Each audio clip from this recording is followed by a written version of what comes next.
As is our usual practice here on Breakfast Central, we'll take you through the national dailies to see what the front pages of the newspapers are saying.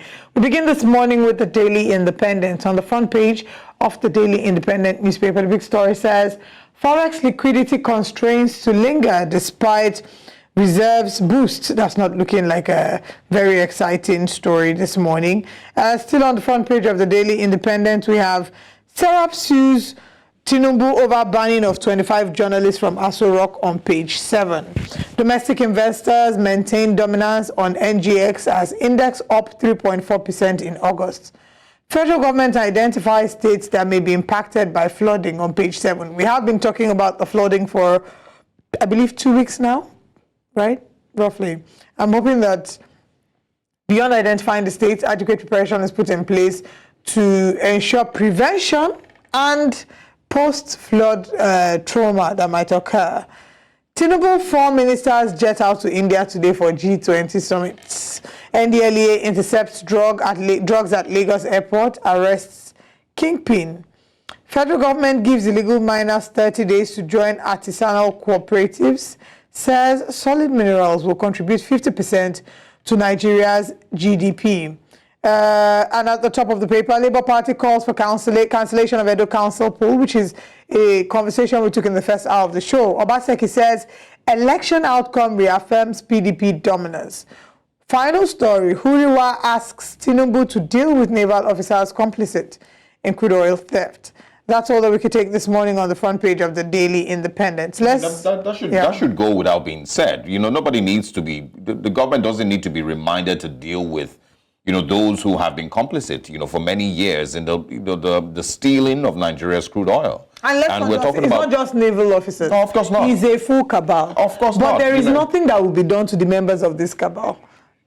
Well, that's why I'm saying, that it's not, you don't need to be reminded that if you're serious about ending crude oil theft in Nigeria and, of course, improving Nigeria's, oil production and improving our output, you must deal with the corruption in the system. No matter how many times we have this, masquerade dance every time there's a new government, and we're, claiming to be auditing the NNPC, claiming to, be doing these things every now and then. It never works because we're not being sincere. The NNPC Limited itself, is not being, in my opinion, being sincere with Nigerians. The Nigerian government is not being sincere also. So every now and then you hear that they apprehended some ship that was taking oil, but that's where it ends. The government doesn't need to be told. That's my point. They should understand that the corruption in the system needs to be addressed if we are really serious about fixing that sector.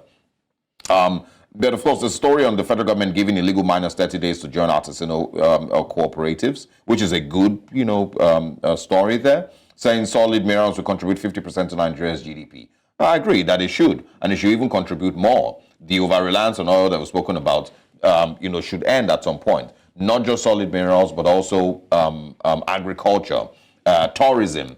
There's many of these different sectors across, the country that needs, some level of focus and some level of dedication by the Nigerian government, some level of investment, by the Nigerian government. The solid minerals that are being, of course, taken in different parts of the country from the middle belt to the northern part of Nigeria. We keep hearing about the gold in Zamfara and some of all these other things. Even in Ebonyi State, there's a large, resource of solid minerals down there in Ebonyi State.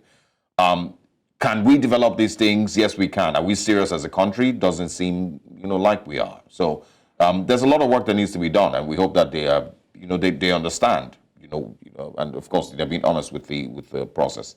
On the point this morning, tribunals decide Tinubu's and, of course, 25 governors' cases in September, actually this month. Tribunals reserve judgments in Lagos, Sokoto, Kano, others. Parties resort to prayers. APC not under pressure, says legal advisor, Labour Party PDP confident of victory. You can also see a couple of the faces there of the people who are challenging, of course, the elections that took place in early 2023. Both at the presidential and at the state level.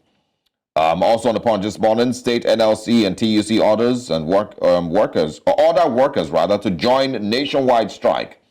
Federal government plans mining farm pushes gold on 6 minerals. Forex, domestic operators lament over 40 aircraft grounded abroad. Also on the point this morning, marketers get foreign investors backing for 30,000 gas stations. And waste managers urge Sanwo-Olu to probe accumulated debts.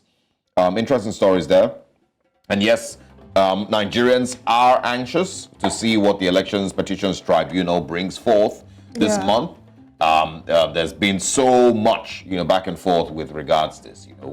They keep, of course, putting that hashtag, the judiciary is on trial, eyes on the judiciary and whatnot. But it's really just Nigerians across the country eager to see if what they've seen to be, or what they would describe as justice, would be served from their own analysis and from their own concept of what the petitions, that are put forward at the tribunal. Remember, the Labour Party and the PDP are challenging the declaration of Bola Ahmed Tinubu as the winner of the elections in Nigeria. These are some of the things that the tribunal, of course, is dealing with, along with those at the state level. But those are the stories that we can take out on the newspapers this morning. We, of course, will bring you more papers tomorrow. We will be moving into a bigger conversation this morning with financial analyst and chartered accountant Akin Fatunke. Of course, that comes up right next. Good morning and stay with us.